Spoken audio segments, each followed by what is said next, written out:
తప్పు చేశాను అరుంధతి.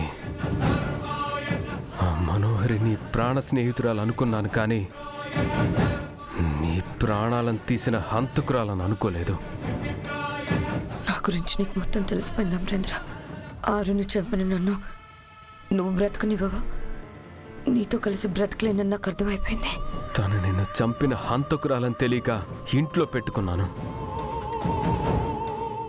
నన్ను క్షమించు అరుంధతి, క్షమించు, క్షమించు. నన్ను క్షమించమర్. నువ్వు నన్ను బ్రతకనివ్వవు, నీతో కలిసి బ్రతకలేనప్పుడు నేను నిన్ను బ్రతకనివ్వను. నా హక్కు దక్కని నువ్వు ఎవ్వరికి దక్కడానికి వీల్లేదు. నిన్ను కూడా ఆరు దగ్గరికి పంపిస్తాను. Good bye Amarendra.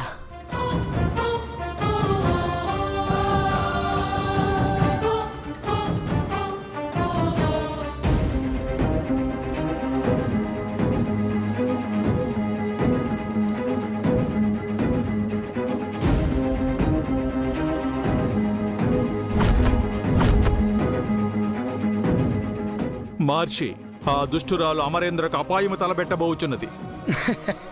తన అపరాధమును కప్పిపుచ్చుకునే ప్రయత్నము చేయుచున్నది. అప్పుడు ఇదే చోట అరుంధతి బాలిక ప్రమాదమున మరణించినది మహర్షి. పత్ని ప్రాణములు విడిచిన చోటనే పతికి ప్రమాద సంకటము.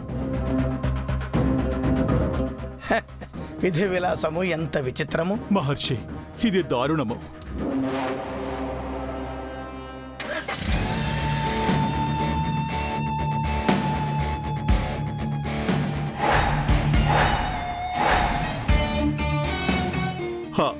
అమరేంద్ర, వెనుకకు చూడుము, నీకు ప్రమాదము.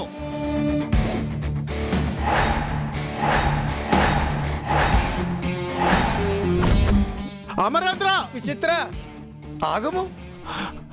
ఏమి చేయుచున్నావు? అమరేంద్రను కాపాడదము స్వామి. అది నీ పని కాదు. అమరేంద్రకు ఏమైనా అయినచో? ఏవైనా జరగని నీవు చూస్తూ ఉండుము. పాపము మహర్షి, పసిబిడ్డలున్నారు. విచిత్రగుప్త, సాధారణ మానవుని వలె మాట్లాడుచున్నావు. విధి కార్యములు మనము కల్పించుకొనరాదు. ఈ విషయము మీ ప్రభువులకు తెలిసినచో వారి ఆగ్రహమునకు గురి అయ్యదు.